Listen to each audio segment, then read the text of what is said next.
Mdude katekwa na mpaka sasa hivi haijulikani aliko. Hii inamaanisha nini? Hii inamaanisha nini? Watu kutekwa, watu kufanywa, yani kila kunapozidi kukucha, watu kuumizwa, watu kutekwa, watu kuuawa, na wengine kusema wamepotea. Sijui mtu anapoteaga, yani hiyo kupotea sijui mtu anapoteaje.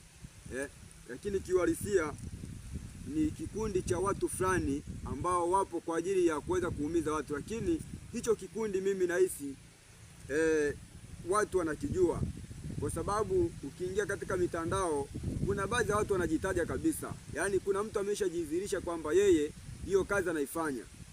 Kwa mfano mdogo, kama yupo mmoja na wa CCM alikuwa amevaa mavazi ya CCM akisema kwamba askari huyo mtu au watu wanaongea kwenye simu wakisema viongozi wa serikali au watu kiwapoteza, msije mkaangaika kuwatafuta. Kwa hiyo hapa moja kwa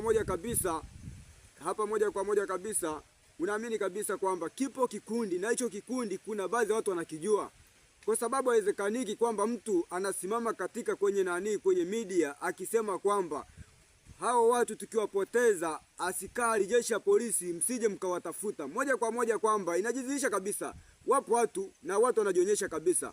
Na kuna mwingine juzi hapa hivi kasema kwamba huyu ni wa CCM, naye ni wa CCM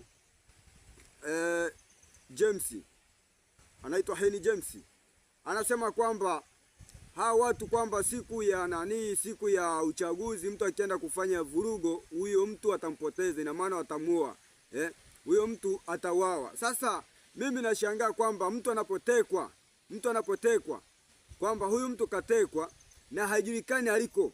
Je, watu mnaenda kutafuta kwenda vituo vya polisi, watu mnaenda kutafuta sehemu kadha wa kadha, sehemu za mapolini, mnaenda kutafuta nini? Mnaenda kutafuta wapi? Hao watu wanajulikana, na kama watu tayari wameshajidhihirisha kwamba wao kweli wanafanya hiyo kazi, ni kwa nini wao watu wasibanwe? Kama jeshi la polisi kweli linafuata haki, ni kwa nini hao watu wasikamatwe hawa? Lakini hapa chanzo ni nini? Nitaenda kusomea hapa hivi katika kitabu cha Methali ile sura ya 13, na ule katika kitabu cha Methali ni sura ya 29 na ule mstari wa pili, ili ujue kwamba hivi vitu chanzo ni kipi. Kama kweli watu wanateka watu na watu wanaua watu, wengine wanapigwa risasi na mamlaka imekaa kimya, chanzo ni nini? Nitaenda kusomea hapa hivi katika kitabu cha Methali ile sura 29 na mstari wa pili. Mwenye haki